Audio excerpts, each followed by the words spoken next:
अल्ताफ हुसैन की बेटी की आमद और MQM उसका इस्तकबाल करेगी, रऊफ सिद्दीकी का बयान। कराची एक बार फिर धमाकों से गूंज उठा, लेकिन इस गूंज की वजह क्या है? अलहदा सूबे पर धमकियां मौसूल हो रही हैं। कराची में किसे धमकियां मौसूल हुई हैं? एक तहलका अंगेज इंकशाफ।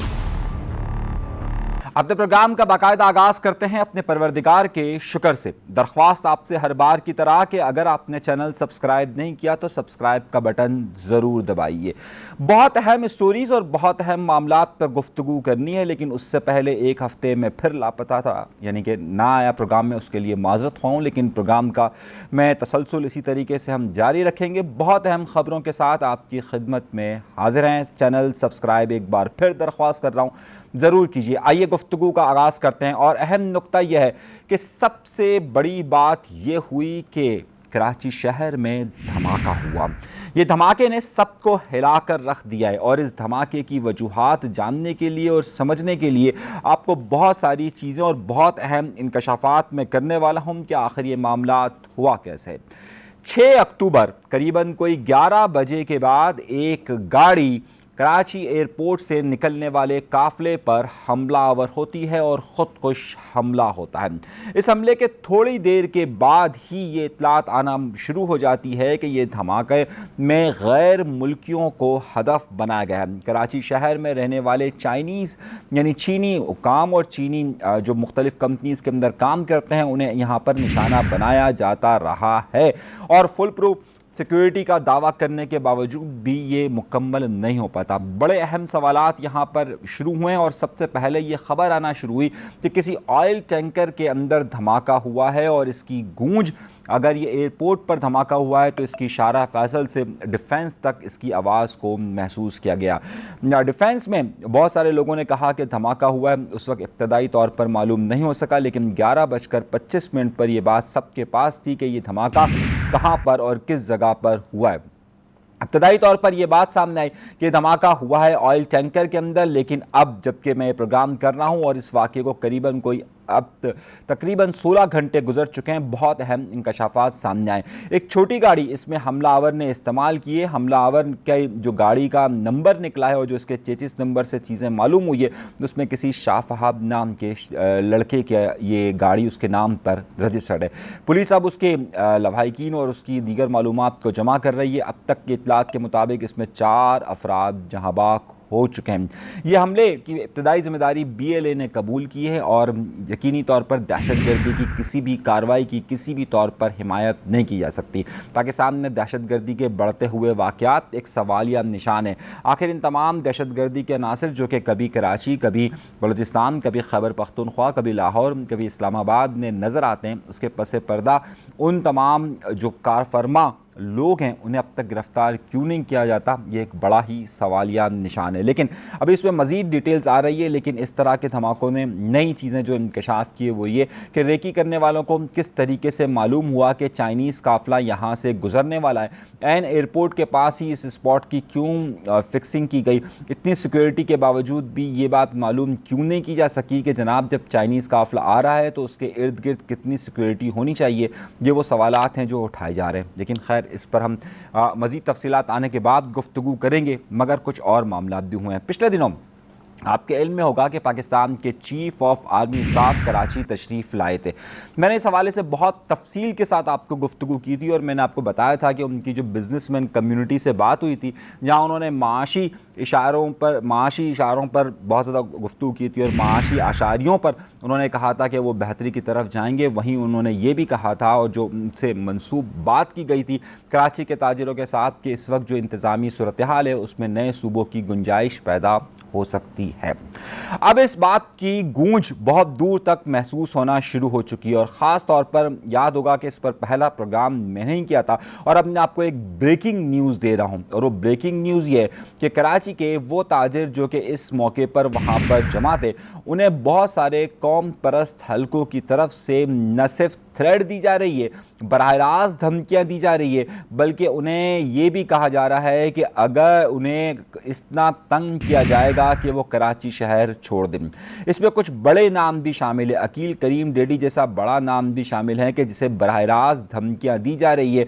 जबकि ये बात उस वक्त जो ताजिरों से चीफ ऑफ आर्मी स्टाफ की गुफ्तगू हुई थी उसके बाद ये सामने आई थी कि नए सूबों की तश्कील मुमकिन है, जिसके बाद हमने इस पर प्रोग्राम करते हुए कहा था कि क्या कराची के सूबे बनने की भी बात होगी। और उसके बाद ये इत्तलात मौसूल हो रही है कि मुख्तलिफ कौम परस्तों की जानिब से बाकायदा जो बिजनेसमैन कम्युनिटी है जिसमें कई बड़े बड़े नाम शामिल हैं, उन सबको धमकियां दी जा रही है कि आखिर उन्होंने ये बात क्यों कही और उनसे मंसूब ये बात क्यों सामने आई है। जबकि ये बात आपके इल्म में होगा कि ये बात उस वक्त ज़ाहिर चीफ ऑफ आर्मी स्टाफ साहब ने कही थी। मुझे ये लग रहा है कि ये ख़बर बहुत ज़्यादा आगे जाती हुई महसूस हो रही है और इसमें बहुत सारी चीज़ें होंगी अगर ये इसी शिद्दत के साथ धमकियों का सिलसिला रहा।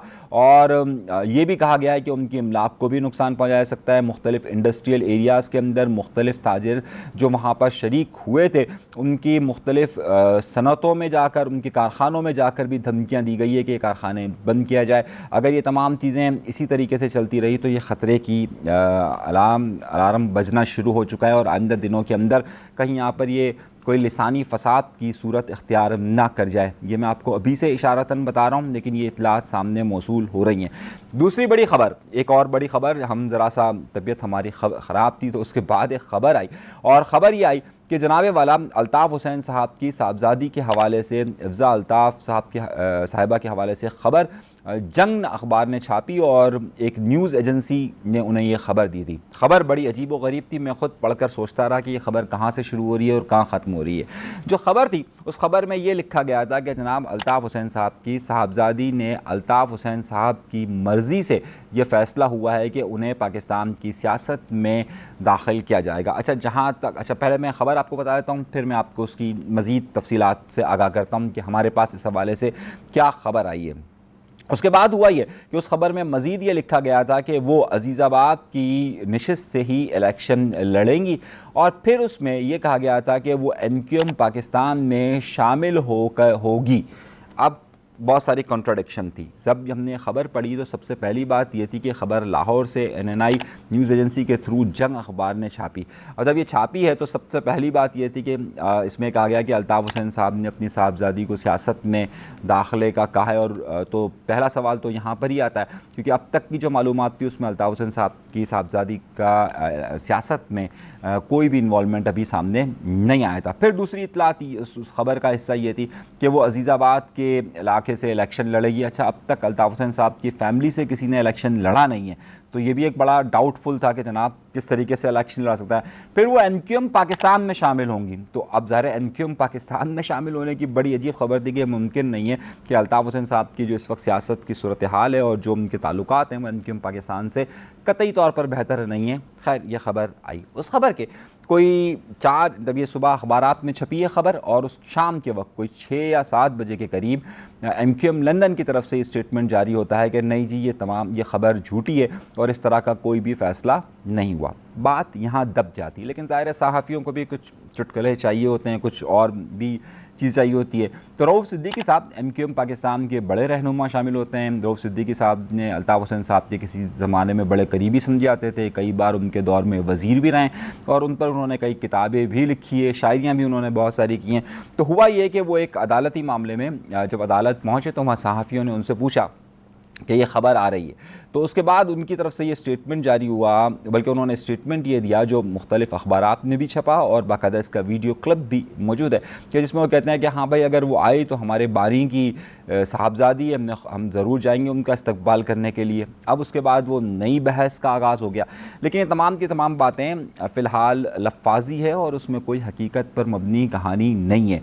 ये जब हमने इसकी तहकीकात की है तो हमें ये मालूम हुआ है कि इस तरह की फ़िलहाल कोई सूरत हाल नहीं है कि अल्ताफ़ हुसैन साहब की साहबजादी यहाँ पर आ रही हैं या वो NQM पाकिस्तान का हिस्सा बन रही है या NQM पाकिस्तान उनका इस्तकबाल कर रही है। ये सही है, वो ज़ाहिर रऊफ़ सिद्दीकी साहब अक्सर इस तरह की बात कर देते हैं, लेकिन इस बात में कोई संजीदगी का एलिमेंट नहीं है और ना ही NQM पाकिस्तान ने ये तय किया है, ना ही उनकी पॉलिसी है कि वो इस तरह का कोई इस्तकबाल या इस तरह के कोई मामला करेगी। तो ये भी बड़ी अहम ख़बर बहुत ज़्यादा मीडिया के अंदर आती रही और चलती रही कि जनाब इस तरह की सूरत हाल पैदा हो रही है। अलबत्ता ये इसमें कोई इतनी हक़ाइक़ पर मबनी चीज़ मौजूद नहीं थी। अच्छा, आप यकीनी तौर पर बहुत सारे मामलात इसके साथ साथ होते रहे और उसमें जो अहम नुक्ता जो एक और ख़बर भी आई कि जो इस वक्त PTI के जो धरने का सारा सिलसिला जारी रहा, मुज़ाहरे का सारा सिलसिला जारी रहा, इस पर तफसील से एक और वीलॉग हम करेंगे। लेकिन अब तक की जो बड़ी बड़ी ख़बरें थी वो ये 3 बड़ी अहम ख़बरें थी कि जो बम धमाका हुआ उसमें ये कहा जा रहा है कि कुछ शिद्दत पसंद जमातों का नाम आ रहा है और उन्होंने बाकायदा प्री प्लान ये प्रोग्राम किया है और जिसमें काफ़ी नुकसान हुआ है। ज़ाहिर है पाकिस्तान में बड़ी कॉन्फ्रेंस होने वाली है और इस वक्त ये धमाका होना और उनकी रेकी होना बड़ा सवालिया निशान है। जो दूसरी बड़ी ख़बर आई और जो ख़ास तौर पर आई वो ये है कि मुख्तलिफ जो सूबे के हवाले से ख़बरें आई थी उसमें पेशरफ्त हो रही है और मैं आपसे बता रहा हूँ कि इस हवाले से मज़ीद ख़बरें आएंगी। मैं आइंदा दिनों के अंदर आपको मज़ीद ख़बरें दूंगा कि किन किन ताजिरों को ये धमकियाँ मौसूल हो रही है और आइंदा दिनों के अंदर इसमें क्या तब्दीलियाँ रोनुमा होने वाली। और तीसरी ख़बर जो थी वो अल्ताफ़ हुसैन साहब की साहबजादी के हवाले ख़बर थी। अभी तक के लिए इतना ही। मज़ीद अभी आपको तफसीलात हम अगले प्रोग्रामों में मज़ीद अपडेट देंगे इस हवाले से कि क्या हो रहा है क्या नहीं हो रहा। अपना बहुत ज़्यादा ख्याल रखिएगा। अनीस मंसूरी को दीजिए इजाज़त। अगर चैनल सब्सक्राइब नहीं किया तो सब्सक्राइब ज़रूर कर लीजिए।